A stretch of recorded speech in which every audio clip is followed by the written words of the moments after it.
भगवान श्री कृष्ण की कथाओं का आरंभ करेंगे।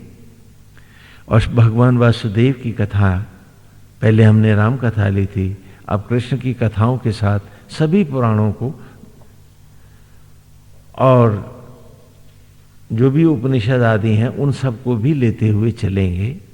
तो आज उसी कथा का आरंभ करते हैं। यहाँ श्री कृष्ण की कथा के जो मूल सूत्रधार हैं वो स्वयं भगवान वेदव्यास हैं। वेदव्यास श्री कृष्ण के एक परोक्ष रिश्ते से मातामह है, नाना है। कुंती कृष्ण की बुआ है और कुंती के महाराज पांडु के प्रदाता होने के कारण, पिता होने के कारण वो ससुर हैं और कुंती कृष्ण की बुआ है। तो इस प्रकार कुछ संबंधों का आपस में भी है। वेदव्यास है, ये कौन है? सबसे पहले धर्म को जानने के लिए और इसकी कथा को समझने के लिए हमें ऋषि को पढ़ना होगा। वेदव्यास महर्षि पराशर के पुत्र हैं और सत्यवती इनकी माता का नाम है।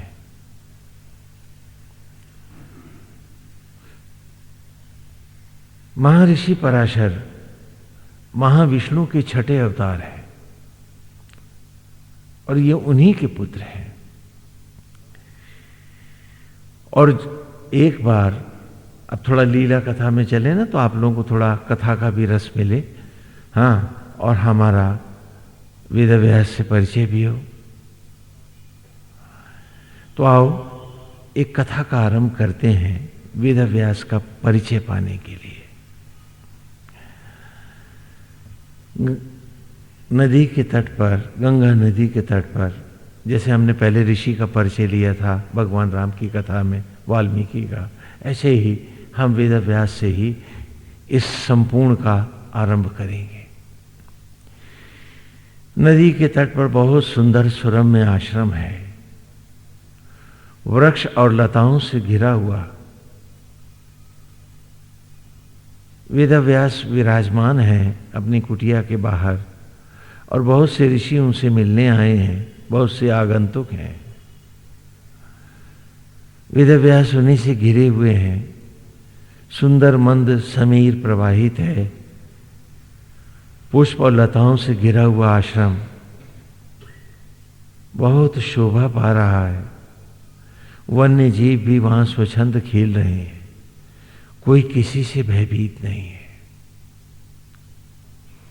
वे सब बैठे हैं, हवन पूजन आदि करके बैठे हैं आपस में चर्चा के लिए।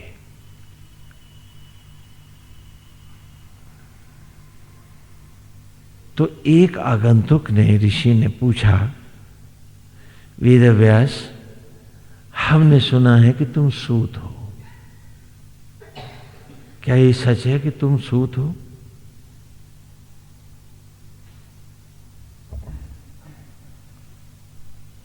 सूत शब्द का अर्थ होता है वर्ण संकर। अर्थ लिखते जाओ और फिर कथा में रस आएगा। सूत शब्द का अर्थ होता है वर्ण संकर। माता किसी कुल की हो और पिता किसी दूसरे कुल का हो तो उससे जो उत्पन्न है उसे सूत कहते हैं वैदिक संस्कृत में और उपरांत संस्कृत में भी। सूत माने वर्ण संकर। तो कहा, वेदव्यास, हमने सुना है कि आप सूत हैं। चारों तरफ तनाव भरा एक सन्नाटा फैल जाता है कि इन्होंने तो महर्षि वेदव्यास को गाली दे डाली। सब सन्न रह जाते हैं। तो मुस्कुराकर वेदव्यास उत्तर देते हैं, सबके तनाव को समाप्त कर करते हुए कहते हैं कि हे ऋषिवर, ये नितांत सत्य है कि मैं सूत हूं, वर्णशंकर हूं। मेरे पिता महर्षि पराशर हैं, जो कुलीन ब्राह्मण हैं और स्वयं विष्णु के अवतार माने जाते हैं। मेरी माता का नाम सत्यवती है, जो एक मछेरे की बेटी है, मत्स्यराज की।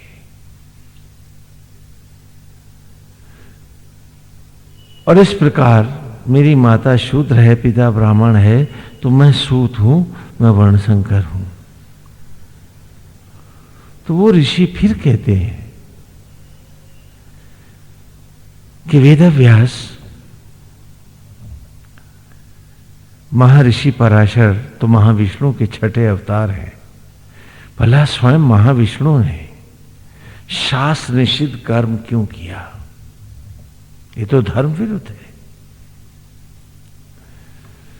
तो वेद व्यास कहते हैं इसका निर्णय तो ऋषिवर आप लोग स्वयं करेंगे, मेरी कथा सुने।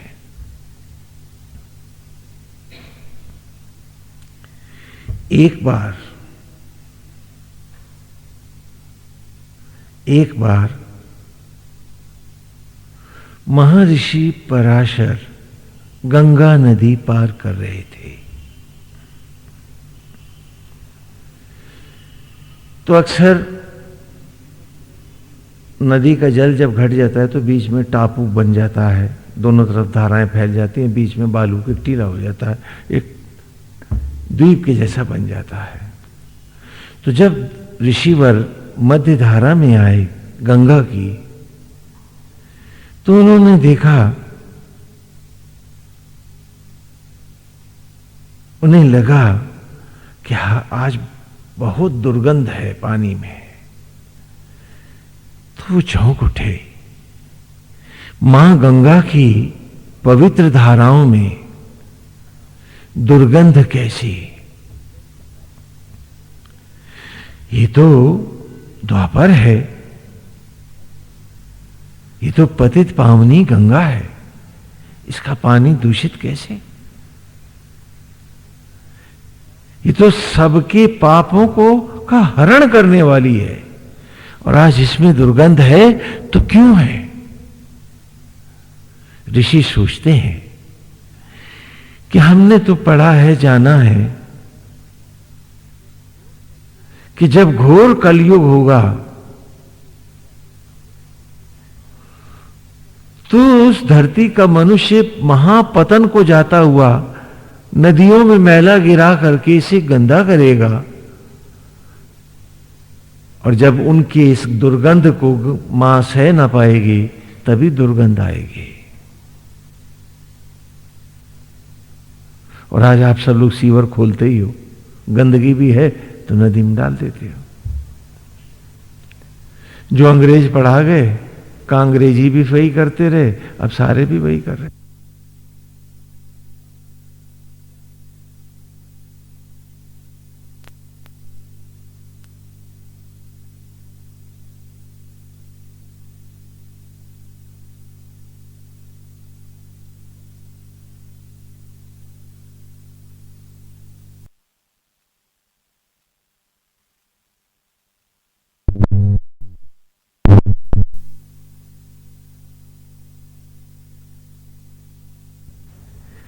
कि द्वापर में ही दुर्गंध क्यों आ रही है? तो जिज्ञासावश, कुतूहलवश ऋषि ने चहु और दृष्टिपात किया, तो उनको लगा कि वो द्वीप जो है, जब भी हवा उधर से आती है तभी बू आती है, दुर्गंध आती है। तो ये जानने के लिए कि बीच धाराओं के में उस द्वीप पर ऐसा निकृष्ट क्या वस्तु रखी है जो बदबू फैला रही है और सारे वातावरण को विषाक्त, दूषित और संतप्त बना रही है। तो ऋषिवर उसे जानने के लिए उस दिशा की ओर बढ़ चले और जब ऋषि द्वीप पर आए तो उन्होंने क्या देखा कि एक बहुत बदसूरत, बहुत कुरूप युवती, कन्या जो यौवन की ओर जा रही है, वो बैठी है। उसका चेहरा बहुत भयानक है और उसी के शरीर से ये भयंकर दुर्गंध प्रकट हो रही है। उस देवी ने भी ऋषि को देखा तो दंडवत प्रणाम किया। ऋषि ने आशीर्वाद दिया, उठ के बैठ गई। तो महर्षि पराशर ने कहा कि देवी तुम कौन हो? इस निर्जन द्वीप पर यूं अकेली क्यों बैठी हो? तुम्हारी देह से ये भयानक दुर्गंध क्यों प्रकट हो रही है? उसने प्रणाम करके कहा, ऋषिवर, मेरा नाम सत्यवती है। मैं मत्स्य राज की कन्या हूं। मेरे पिता मछेरे हैं, मछलियां पकड़ते हैं, केवट है। और हे ऋषि, मुझे वसुओं ने अभिशप्त किया है, वसु देवताओं ने। वसु माने अग्नि भी होता है और वसुदेव अग्निदेव ही है। नाना अग्नियों के देवता वसुदेव है। ये 8 है। मुझे वसु देवताओं ने शापित किया है, जिसके कारण मेरा रूप इतना कुरूप और भयानक है। अब मेरे शरीर से 1 योजन दूर तक सड़ी हुई मछली की गंध जाती है। तो इसलिए बहुत से लोग मुझे योजन गंधा के नाम से जानते हैं। तो हे ऋषि, मैं योजन गंधा सत्यवती हूं। देव, आपने पूछा कि मैं इस निर्जन द्वीप पर यूं अकेली क्यों बैठी हूं? नदी के दोनों ओर गांव हैं, कस्बे हैं, लोग रहते हैं। उस पार जाती हूं तो मेरे चेहरे की भयानकता से बालक भयभीत हो उठते हैं, डर करके रोने लगते हैं, भागते हैं और मेरी दुर्गंध से सारा समाज संतप्त हो जाता है। और यदि उस पार जाती हूं तो भी यही होता है।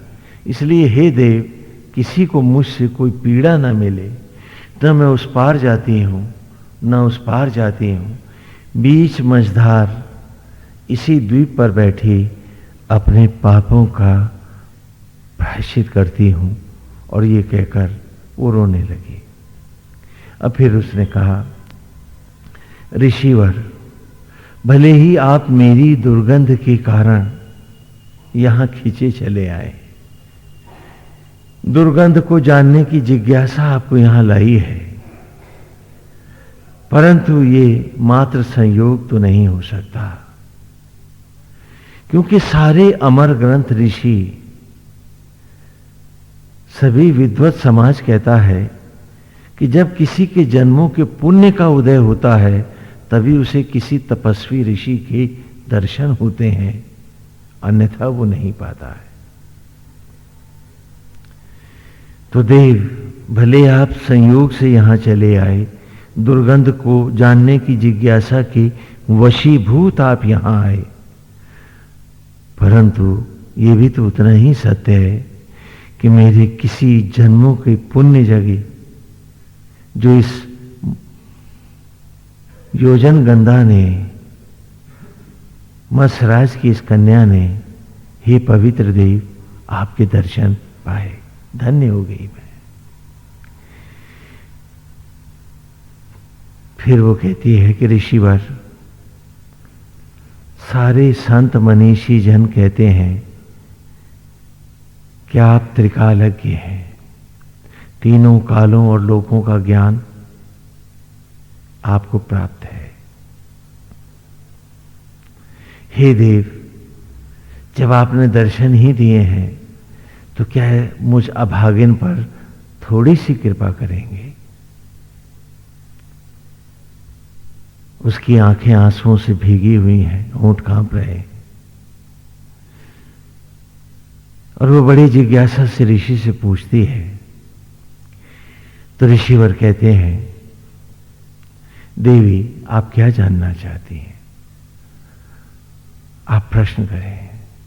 तो विनम्र भाव से कहती है, देव क्या आप देख के बता सकते हैं कि अभागिन वसुओं देवताओं से शापित ये योजनगंधा कब शाप से मुक्त होगी, कब वो इस शाप के प्रभाव से बाहर आएगी, और देव वो पावन सुबह कब होगी, क्या होगी अथवा नहीं होगी, यदि होगी तो कब होगी। महर्षि पराशर द्रवित होकर उसके लिए समाधिस्थ हो जाते हैं और थोड़े काल के उपरांत उनके नेत्र खुलते हैं और वो उत्तर देते हैं कि देवी मैं भविष्य के क्षणों को देख के आ रहा हूं। ये तो विधाता की एक अद्भुत कल्पना है कि तू यहां है, एक भयंकर कुरूप रूप को धारण किए, और तेरी देह से प्रस्फुटित होती ये महादुर्गंध, और उसी के वशीभूत में आया हूं। ये तो विधाता की एक कल्पना है। कहा देव मैं कुछ समझी नहीं, जानना चाहती हूं। तो कहा देवी इसी द्वीप पर मेरे और तुम्हारे दाम्पत्य से हमारा पुत्र वेदव्यास प्रकट होगा और लुप्त हो गए धर्म की ध्वजाओं को वही आरोहित करेगा। तो सुना तो डर गई, पीछे हट जाती है। कहा देव आप ये क्या कह रहे हैं? देव आप किस पाप की बात कर रहे हैं? मैं शूद्र त्याज अंत्यज अभिशप्त योजनगंधा, आप तपोनिष्ठ पवित्र ऋषियों के सिरमौर और स्वयं महाविष्णु के अवतार, क्या आप ये योजनगंधा जो आपकी परछाई के स्पर्श का साहस नहीं कर सकती, देव आप उसका आलिंगन करेंगे? क्या ये शास्त्र निषिद्ध कर्म अधर्म नहीं होगा? तो ऋषिवर उत्तर देते हैं, देवी यही तो विधाता की अद्भुत कल्पना है। लगता है परमेश्वर इस लीला के द्वारा सचराचर को में व्याप्त मनुष्यों को कोई संदेश देना चाहते हैं। इसलिए डरो नहीं, आगे बढ़ो और मेरा स्पर्श करो। तुम तत्क्षण शाप मुक्त होगी। योजन गंधा से योजन सुगंधा स्वरूप होगा तुम्हारा। तुम आगे बढ़ो। डरती हुई, कांपती हुई, बारंबार ऋषि के द्वारा प्रेरित की जाती वो योजन गंधा थरथराते कदमों से आगे बढ़ती है और झुककर ऋषि के चरण का स्पर्श करती है। तो अचानक उसे लगता है कि जैसे उसकी देह से प्रस्फुटित दुर्गंध भी समाप्त हो गई है और उसमें जैसे ज्योतियों का समावेश हो गया है। दौड़कर जाती है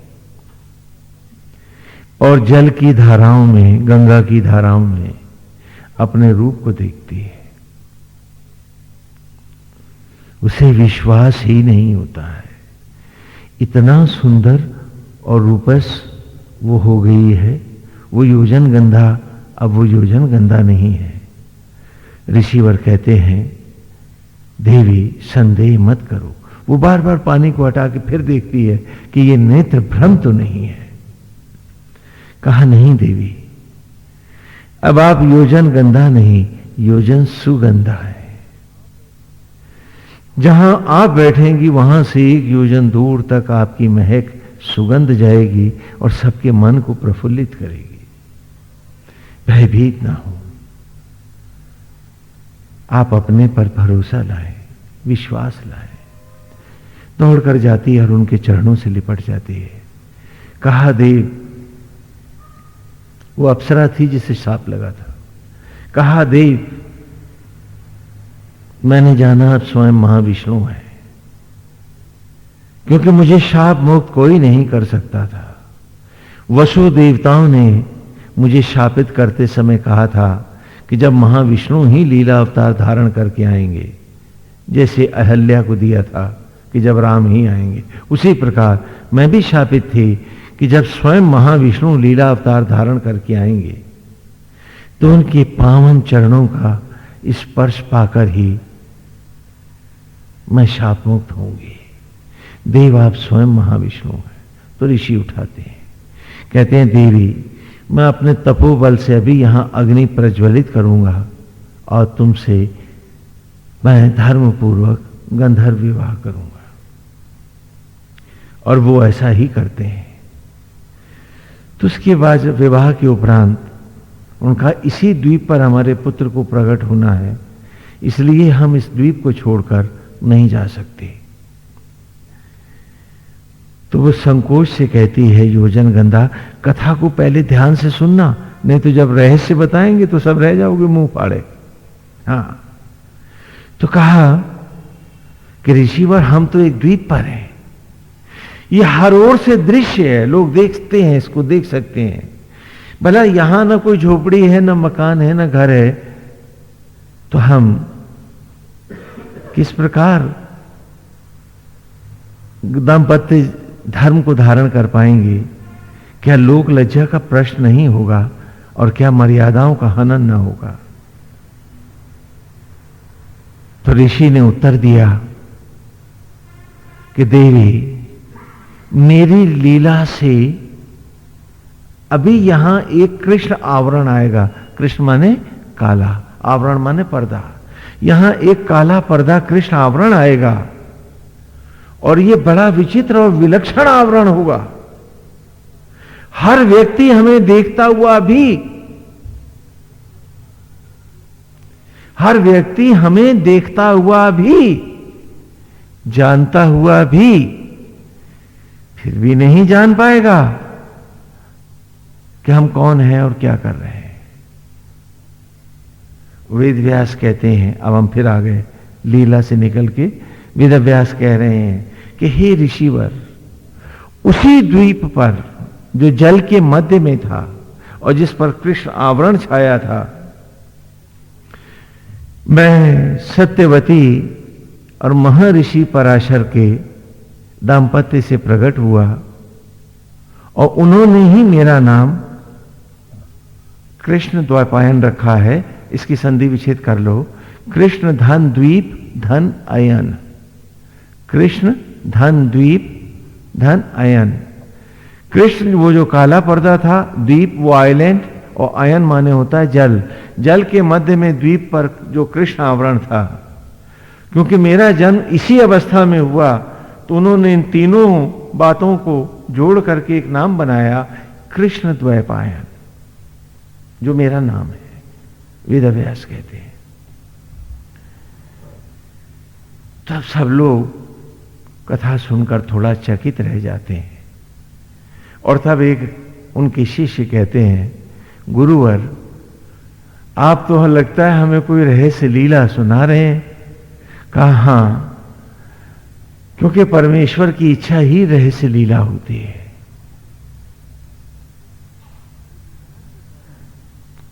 वो लीलाओं के द्वारा ही हमको जीवन का अमृत पढ़ाते हैं प्रभु। तो ये लीला ही है, मेरा जन्म स्वयं में एक लीला है। अब मेरी इस कथा को रहस्य में सुनो। सत्य कहते हैं वैदिक संस्कृत में प्रकृति को, नेचर को। ऋत कहते हैं आत्मा को। और शर और अशर दोनों का अर्थ होता है सूर्य अब पराशर शब्द का अर्थ है कि सचराचर मात्र में आत्मा होकर स्थित होने वाला जो आत्मा है वही पराशर है, जो सूर्य बन के हम सब में समाया है। तो ये सत्यवती कौन है? जो वसु से शापित है। कहा किसी का दुर्लभ शरीर, सुंदर शरीर, जो अपनी काम वासनाओं की अग्नियों से, विषयों से, भौतिकताओं से और सड़े स्वभाव से अभिशप्त हुआ, वो अप्सरा सा तन जो बाद में राख में बदला और घूरा बन के गांव के बाहर पड़ा है, यही तो वो सत्यवती है जो वसु से अभिशप्त है। घूरा, गंदगी का ढेर, सड़ी हुई राख हो गई मट्टी किसी के तन की, वही तो सत्यवती है, वही तो योजन गंधा है।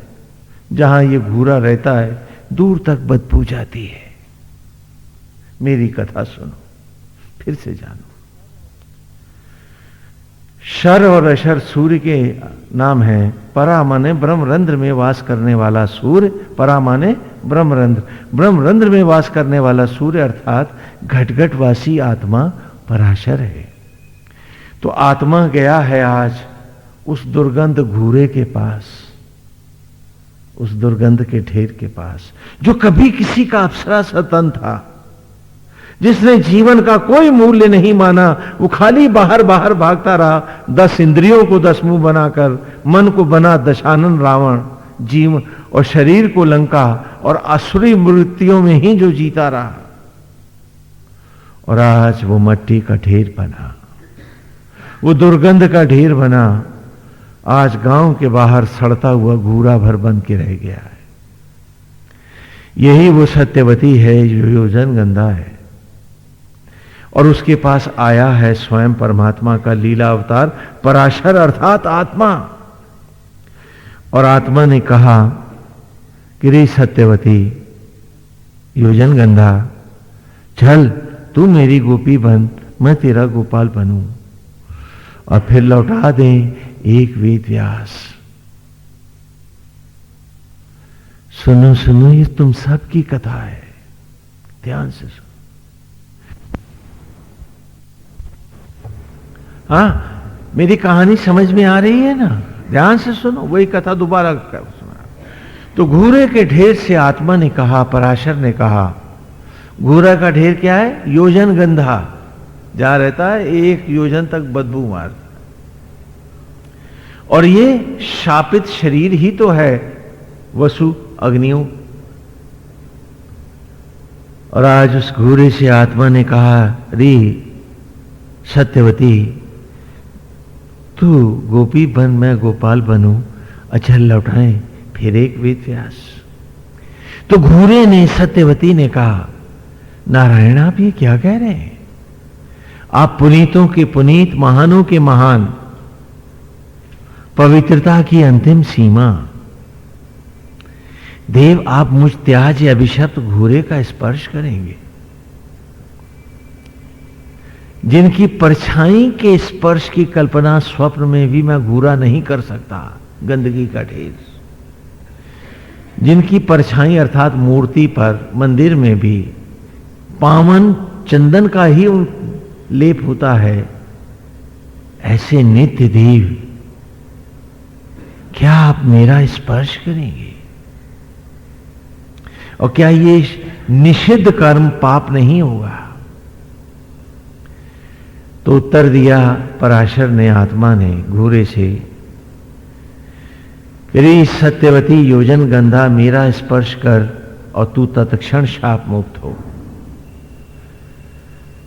और प्रेरित करने पर आत्मा की जब घूरे ने आत्मा का स्पर्श पाया तो वो सड़ी हुई मट्टी, वो दुर्गंध का ढेर, सुंदर चंपा, चमेली और गुलाब हो गई।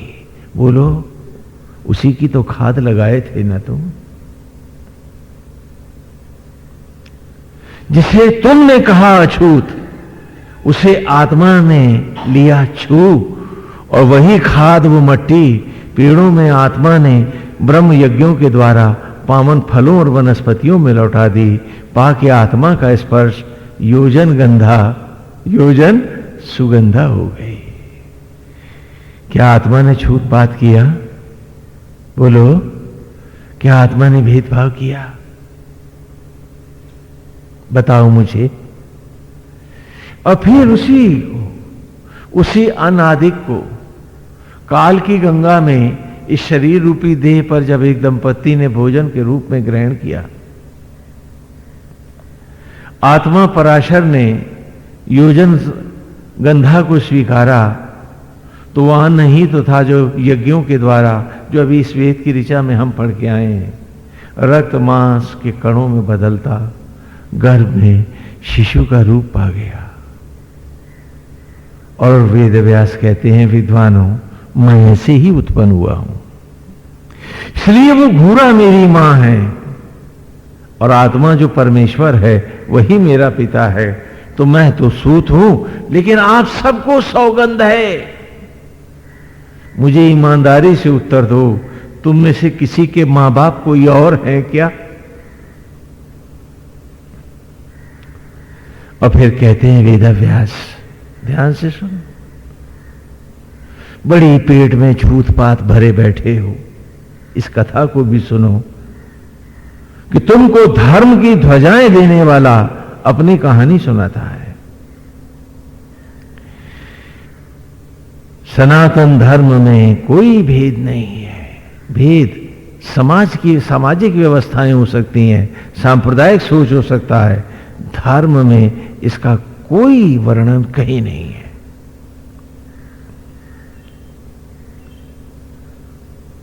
तो कहा कि जब परमेश्वर ने आत्मा होकर घूरे को भी वही प्यार दिया जो आज भी आत्मा होकर वो तुम्हारे जूठे अन्न को रक्त में बदल यज्ञों के द्वारा उसे संतति में वरद कर दे रहा है, ये नहीं पूछता कि तू ब्राह्मण है, क्षत्रिय, वैश्य, शूद्र है, हिंदू है, मुस्लिम है, सिख है, ईसाई है, रूसी, जापानी, तो रानी क्या है, वो नहीं पूछता है, वो नहीं पूछता है। ये सर्वत्र है, यूनिवर्सल है, यूनिफॉर्म है। तो रे मनुष्य, यदि तू मनुष्य है तो फिर तू भेदभाव प्राणी मात्र से कैसे करता है? तो ये मनुष्य मात्र से करना तो एक अधम अज्ञान है। खाली गाता है सिए राम मैं सब जग जानी, एको ब्रह्म द्वितीयो नास्ति, तो फिर भेद क्यों करता है?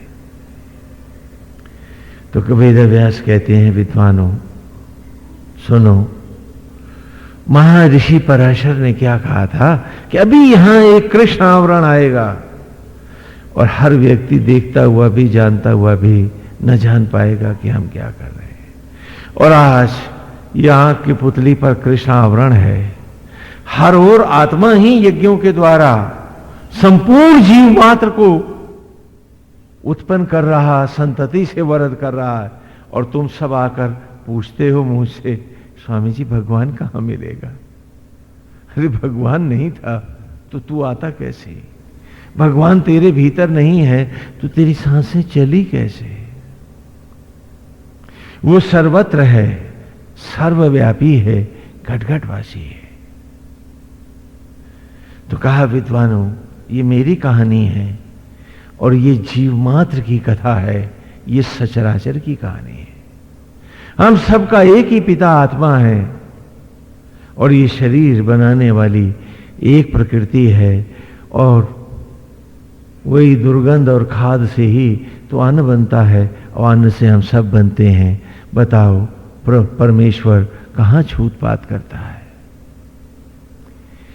आज की इस कहानी में भगवान वेद व्यास ने एक लीला कथा सुनाई, और यही वो जादूगर है जिसने कृष्ण की जीवन की लीलाओं को भी हमें दिया। ये उनके साथ रहे भी। इतिहास काल आज से 6 और 7 हजार वर्ष के बीच में है, 6.5 हो सकता है, आगे पीछे हो सकता है, इतने ही साल पुराना है। भगवान श्री राम का काल 19.5 से 20 लाख वर्ष पुराना है। इसे बिल्कुल स्पष्ट कर लेना। हमने इन्हीं कथाओं को उसने लीला काव्यों में क्यों दिया कि वेद को पढ़ाने के लिए कथाओं के द्वारा ही तो बच्चों को पढ़ाया जा सकते हैं वेद के गंभीर रहस्यों को, और हम एक बार पढ़ाते हैं और वो बच्चा उसे आत्मसात कर लेता है। आज किताबें उसे बिच्छू लगती हैं, वो नहीं पढ़ पाता है, रटता है तो किसी तरह पास होता है। और तब वेद को पढ़ने के लिए बच्चों में जिज्ञासा होड़ बनी रहती थी कि आज नई ऋचा पढ़ाएंगे तो लीला कथाएं भी पढ़ाएंगे और हमसे लीला करवाएंगे भी, गुरुकुल में लीला भी कर फिर बाद में कराएंगे, तैयारी होगी। तो बच्चों में उत्कंठा है, उत्साह है, जिज्ञासा है, कुतूहल है और व्याकुल हैं कि कब शुरू होगा ये सब। और आज स्कूल कौन बच्चा जाना चाहता है, भागते हैं वहां से। ये भेद है उस और इस शिक्षा का। इसलिए मैं कथा को आरंभ करने से पहले सूत्रधार को मैंने वेद व्यास को आपको दिया है कि जिससे आप सावधान रहें कि जब कहूं ये लीला कथा है तो ये परमेश्वर द्वारा आपके लिए दिया गया उपदेश है, नाटकों के द्वारा आप, क्योंकि जीवन एक नाटक है। आप सब नाटक करते हैं, ड्रामा करते हैं, मत भूलिए। जैसे मंच के लड़के मंच पर कोई लड़का उत्पन्न नहीं करते, कोई दशरथ और कौशल्या नहीं होता, खाली गाते हैं भय प्रगट कृपाला दीन दयाला। तो तुम्हारे घर भी जब लड़का हुआ, बनाया तो आत्मा श्री राम ने था, तुमने खाली यही तो गाया, मेरा है भय प्रगट कृपाला।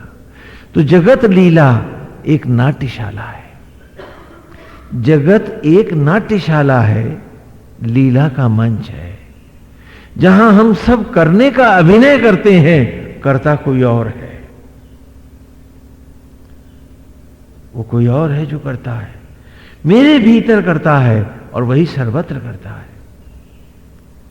तो जगत में मुझे एक निमित्त नाटक बन के जीना है। पति हूं तो राम के जैसा बनना है, पत्नी हूं तो जानकी के जैसी। हर संबंध को कथाओं की पवित्रता में जीना है, मैला नहीं होने देना है।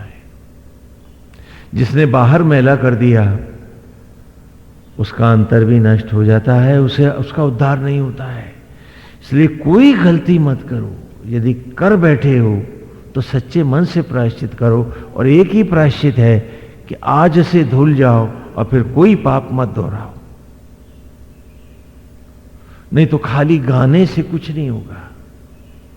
प्रायश्चित का एक ही मार्ग है कि नारायण के चरणों में बैठ के कि मैं इन पापों को अब कभी नहीं दोहराऊंगा, तुम शाप मुक्त हो गए, पाप का भार जाता रहेगा। लेकिन अगर तुमने उसी गलती को फिर किया तो 1000 गुना नहीं 10,000 गुना पाप भारी हो जाएगा। कि नारायण अब हम आपके निमित्त होकर जिएंगे। और ये हमारे भगवान वेद व्यास हैं, इन्होंने ही हमें सारे अमृत ग्रंथ दिए। 18 पुराण इन्हीं के द्वारा हैं। और श्री कृष्ण की कथाओं का विस्तार महाभारत महाकाव्य में, श्रीमद् भागवत पुराण में, हरिवंश पुराण में तथा नाना पुराणों में ये आया हुआ है। हम इस कथा को कथा के रूप में लेंगे और किस प्रकार महाभारत महाकाव्य की रचना हुई उसकी कथा को भी लेकर चलेंगे। अब फिर समय के साथ हम सभी ग्रंथों से भगवान के वासुदेव के स्वरूप को, महाभारत महाकाव्य को, क्योंकि महाभारत महाकाव्य जो वेदव्यास ने दिया है वो आप ही की कहानी है, जहां 10 इंद्रियों के अर्जन से अर्जित मैंने जीव की बुद्धि को अर्जुन कहा है, निर्णायक बुद्धि को, जिसका धर्म भाव युधिष्ठिर है, संकल्प भीम है, लक्ष्य निर्णायक अर्जुन है, ज्ञान नकुल तथा भक्ति सहदेव है। जहां 5 तत्वों से बना ये शरीर पांडु है, और इस पांडु की जो चेतना शक्ति है, जो कुंठा से कुंतल सा स्वर्णिम ज्ञान लाती है, मैंने उसे कुंती कहा है। और ये सब यज्ञ से उत्पन्न है, साधारण उत्पत्ति नहीं है, याद रहे महाभारत में जाओ आएंगे। द्रौपदी भी यज्ञ से उत्पन्न है, ये संज्ञा है, संज्ञा शून्य होकर कोई भी ज्ञान, कोई भी बुद्धि विवेक नहीं चलते।